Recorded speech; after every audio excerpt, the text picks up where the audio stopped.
Binadamu kimuona huwezi kuzani, sura yake inapendeza. Binadamu kimuona huwezi kuzani, sura yake inapendeza. Lakini moyoni kwake kunatisha, lakini moyoni kwake kunatisha. Atacheka na wewe moyoni ameficha makucha. Kusaliti kukuua kwake sio jambo la mdhaa, yani ni sekunde. Binadamu kimuona huwezi kudhani, binadamu kimuona huwezi kuamini.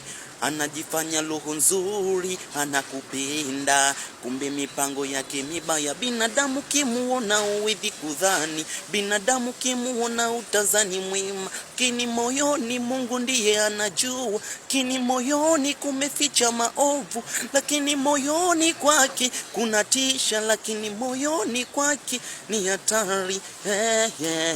Yote tumwachie Mungu, yote tumwachie Baba. Mwanadamu kimuona huwezi kudhani, mwanadamu kimuona huwezi kudhani. Wenda ulimuamini ukampa siri zote, lakini huyo ndo wa kwanza kukuua, kukutupa motoni. Kwake sio jambo la kuchezea, yani ni sekunde, ni dakika. Wanadamu so wa kuamini.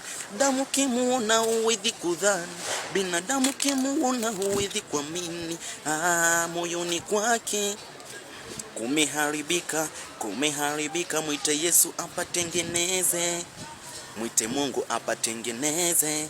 Maana wanadamu sasa sio wadhuri, atakuchekea moyoni anakuinda. Binadamu kimuona huwezi kudhani, binadamu kimuona huwezi kuamini. Tumwachie Mungu, tumwachie Baba.